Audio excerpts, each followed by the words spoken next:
All right, in this video we're going to look at this idea that Jesus as logician. Jesus is a logician of sorts. All right, here we go. So the article that we read for this discussion is by Dallas Willard. It might have been a little challenging in places, but hopefully you got through it. I think just getting sort of the broad points that he's making is really what I'm after there. And he makes this claim towards the beginning. He says there is in our culture an uneasy relation between Jesus and intelligence. And what I think he's saying is we see Jesus as a lot of different things as Christians, like, good solid Christian teaching.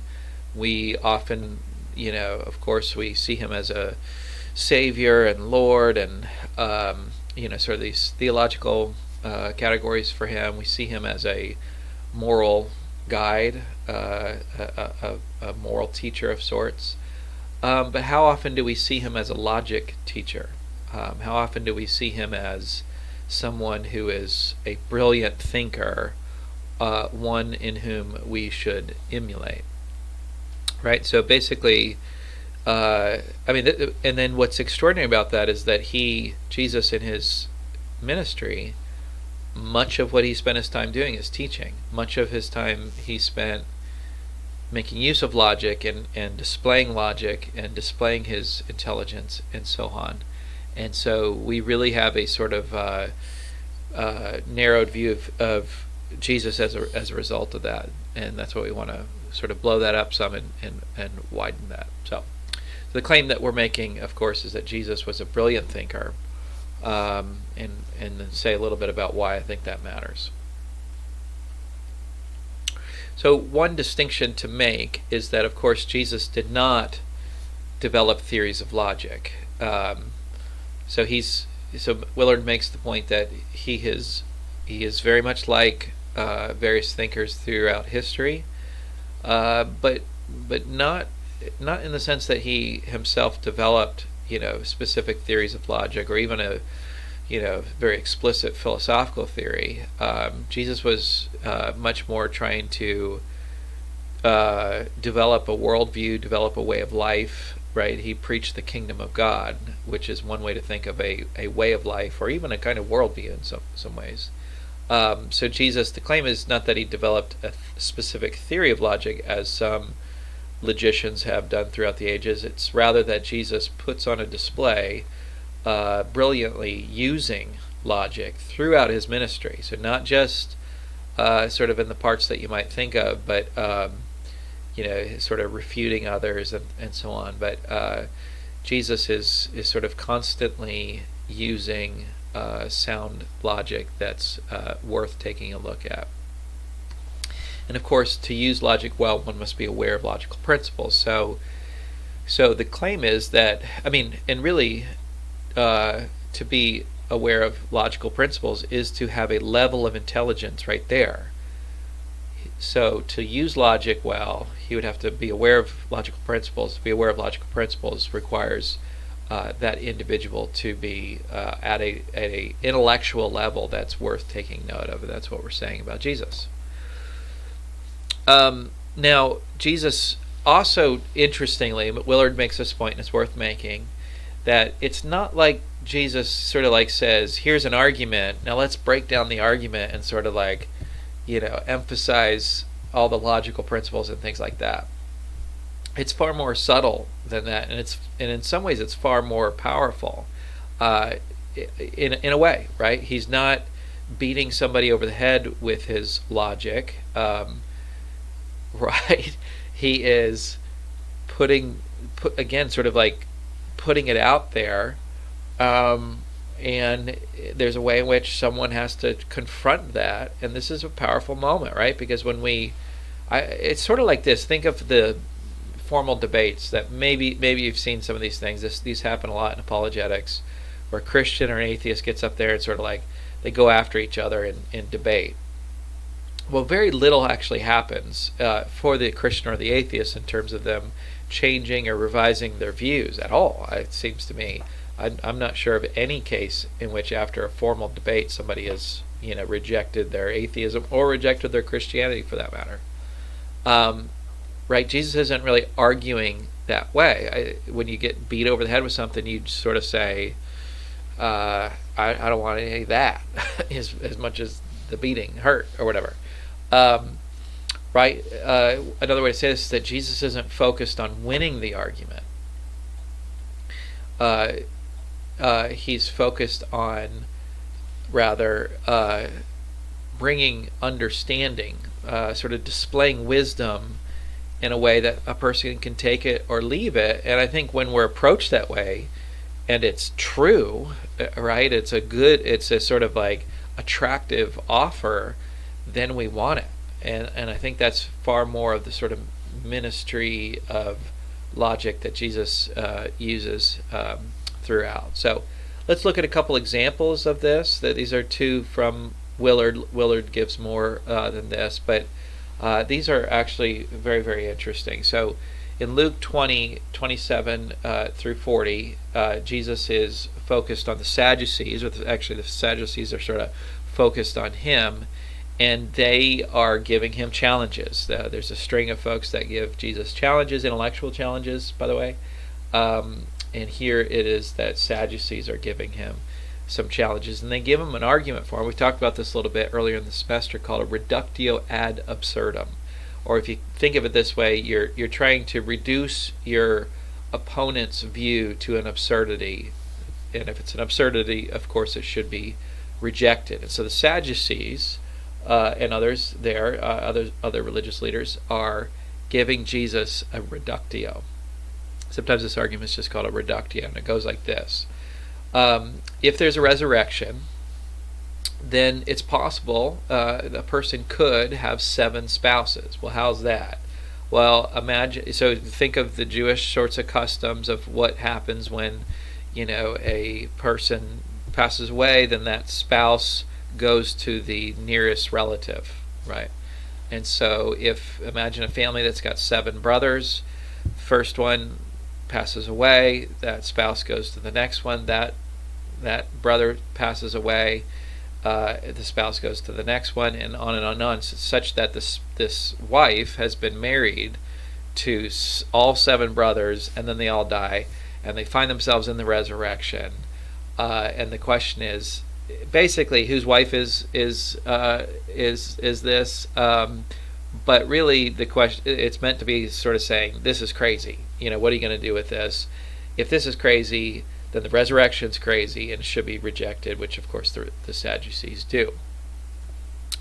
So premise 2, that's premise 2, having 7 spouses is absurd, therefore there's no resurrection. Right? You see how that goes? So the idea of the resurrection is reduced to an absurdity such that it should be rejected.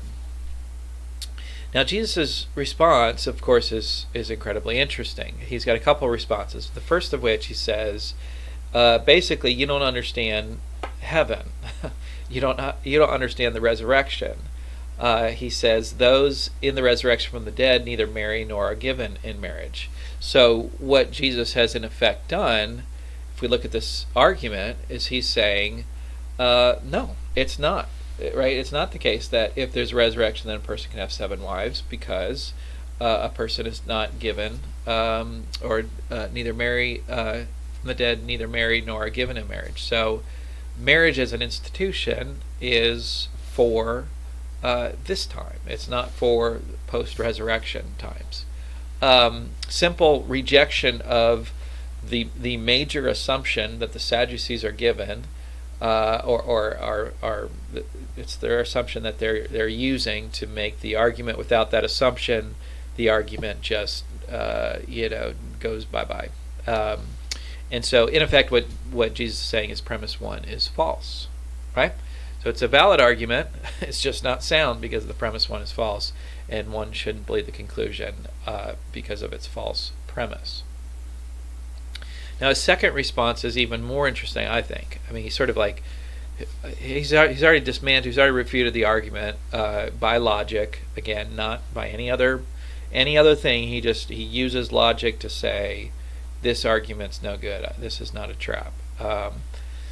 Right, but his second response is super interesting too. He says, Moses even indicated that the dead are raised, where he calls the Lord the God of Abraham. This is straight from passage where he calls the Lord the God of Abraham and the God of Isaac and the God of Jacob. And then Jesus says he's not the God of the dead, but of the living, because all are living to him, right? So again, it might not be super obvious what Jesus is saying here, because this is a sophisticated response, logical response, that really plays on the verb tense here, that God is the God of Abraham, God is the God of Isaac, the God of Jacob. It's not that he was, right?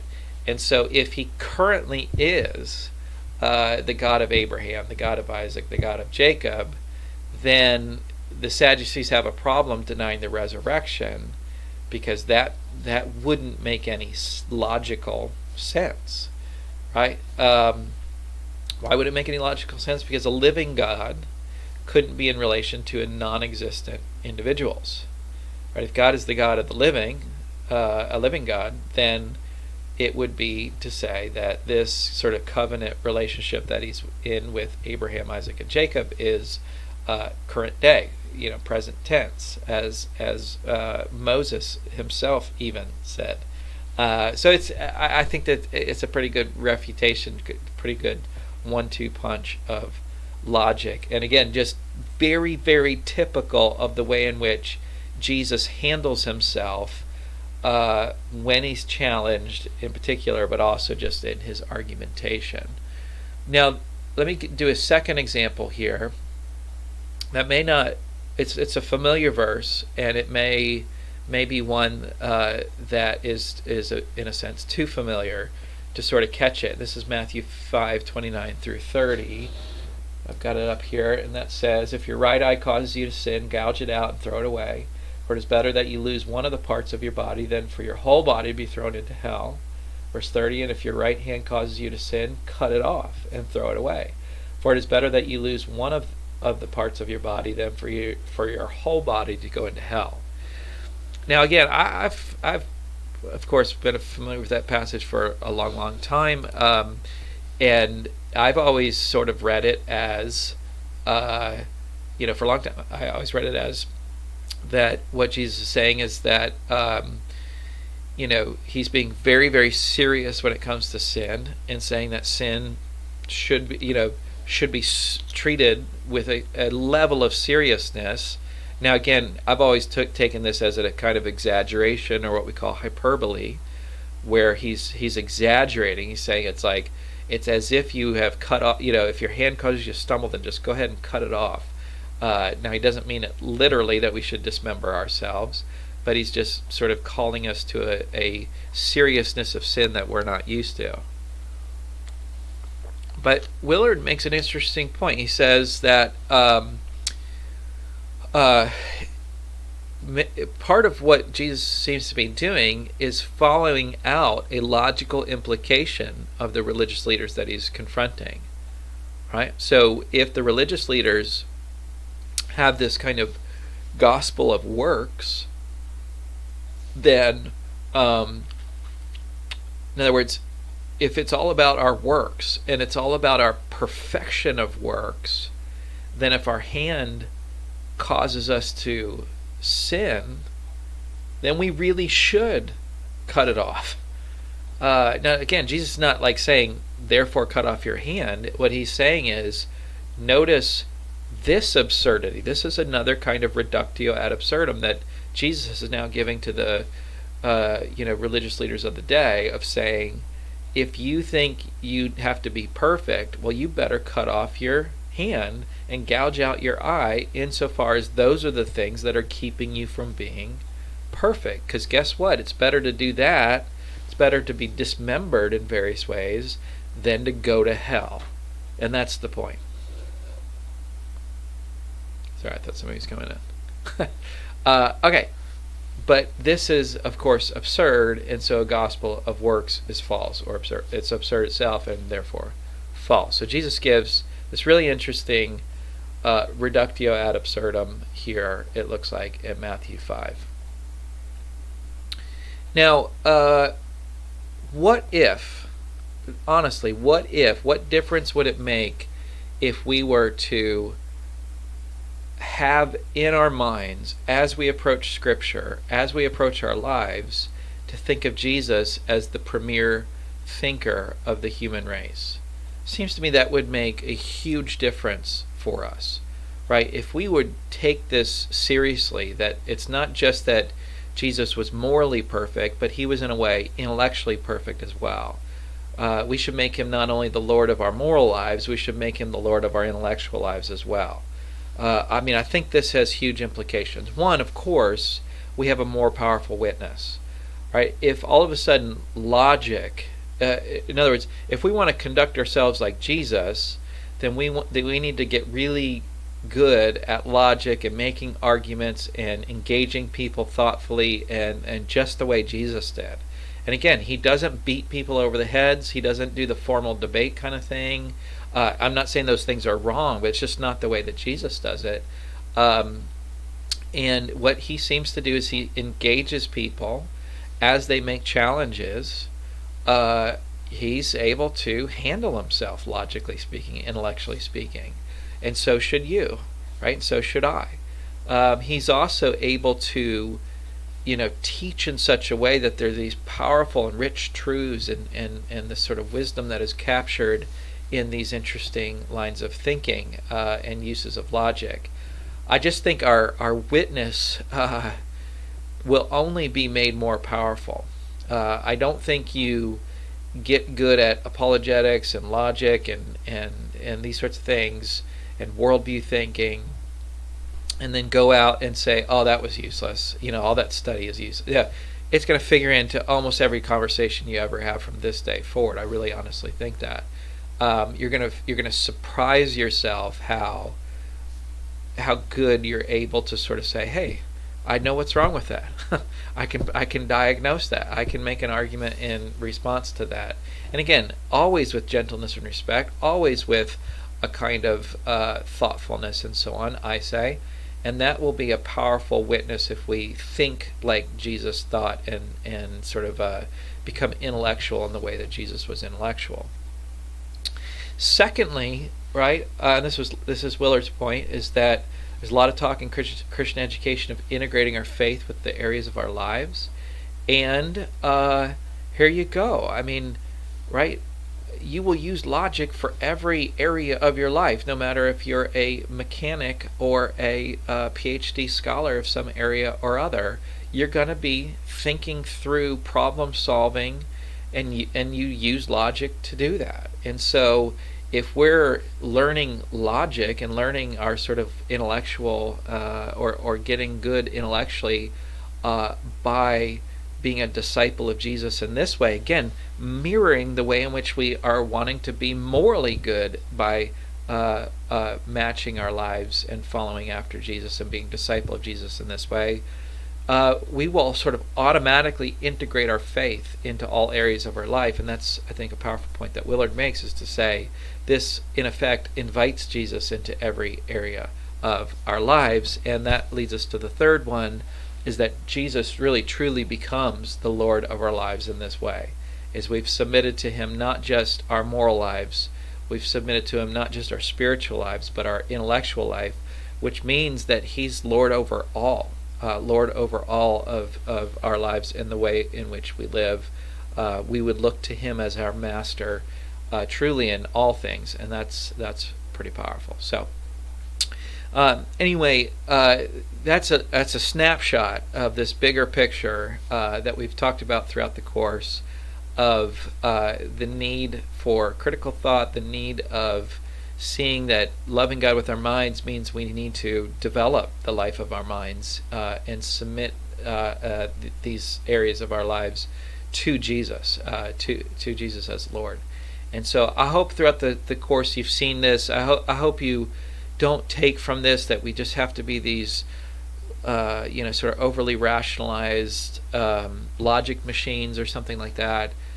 But honestly, this looks so many different ways, no matter how you proceed from this class forward. If you drop out of Scarborough and go into a very different area of life or whatever, I hope that you would see this loving God with all of your minds and making Jesus Lord over our intellect as crucial to it. And I would say the same if you were to carry on here, go into pastoral ministry.